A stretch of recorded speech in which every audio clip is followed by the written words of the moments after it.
So, Titans.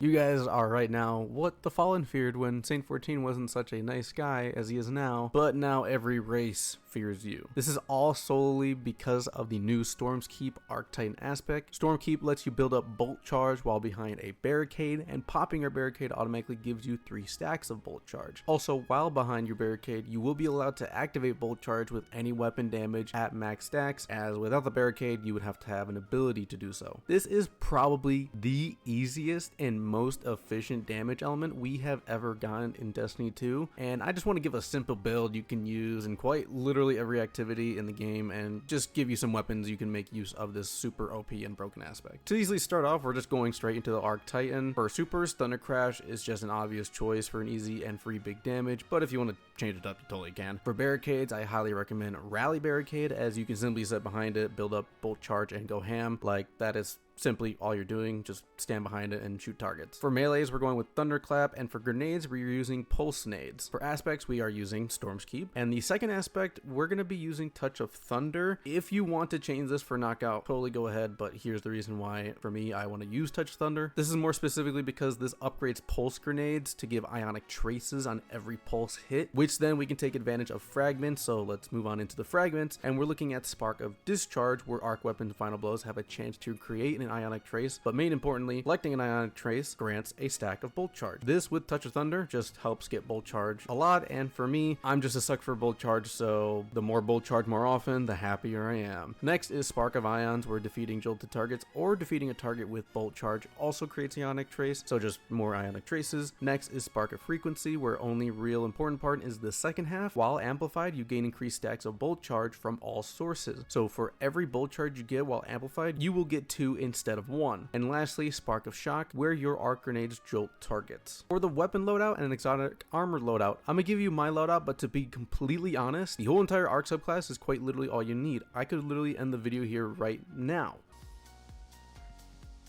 but I won't. To be real, these weapons and exotics can totally be mixed around, but let's get into it. For weapons, I run the Scatter Signal Fusion Rifle. If you wanted, any fusion here works, or even a rocket sidearm like the Call, Strand Sidearm, or the Tenacious Mastery Stasis Sidearm. And for reference, Tenacious can literally stun every champion in the game this episode, so that is something to consider. For secondaries, we got ourselves the exotic LMAO, as this weapon and its perk, where firing right after a pullback poisons the target, and precision hits right after a pullback causes the poison to spread to other targets. If the poison lingers and damages targets like a boss, this really helps at getting those stacks of Bolt Charge even faster while firing behind the Rally Barricade. And for heavies, you can use a linear if you want, but honestly, LMAO and Bolt Charge will quite literally do all the damage, so running an LMG is more recommended, like the new Nether LMG Watchful Eye, and if it has Rolling Storm, then that's great. Or honestly, even running the Corrective Measure from the Vaulted Glass raid is another really good choice because it's void and you can take advantage of a lot of the void artifact perks in the artifact.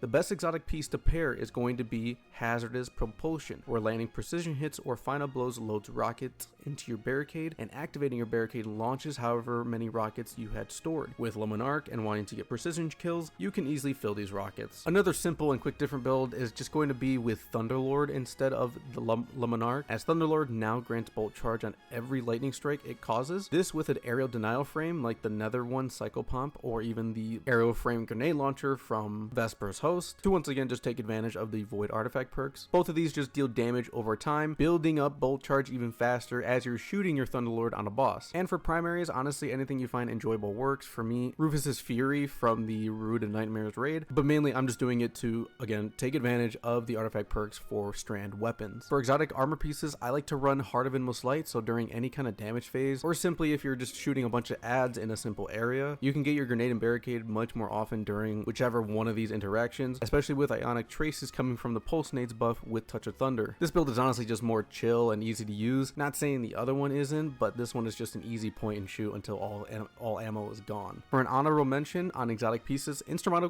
Go For It has been a really nice exotic to run, as arc melee kills start health regeneration, and this is more recommended in a like master activity, as arc doesn't really have any survivability or like health regen. And if you think to use it, swap Touch of Thunder for knockout for sure for a bigger health boost burst, and melee damage. For the artifact perks, we're mainly going to be running Volatile Marksman. If you have a strand weapon, run Unraveling Orbs, or if you aren't, then run Overclock and Load. Next is Dielectric, Disruptor Spike, Photonic Flare, Maligned Harvest, Flash Over, Defibrillating Blast, got it that time, and Particle Reconstruction. For armor mods, honestly, the only really important ones are just going to be matching your leg armor surges to whatever heavy weapon you are going to be using. And I guess for your helmet, run a Siphon mod for whichever weapon you are going to be using more to really shoot at ads. And one small final tip, you can stack bolt charge barricades together, which gets you even faster bolt charge. So anytime you get your barricade and your other one's still up, you can just use it on top of that one for just a faster increase. This also goes for any teammates doing the same thing. But that's going to do it for this super easy Titan build. There is not much to it. I figured a lot of people already know about this, but if there's someone out there that didn't know how powerful bolt charge and Titan is this episode for whatever reason they didn't know, then I definitely just wanted to make this video, get it out there, because obviously we're going to be having this for still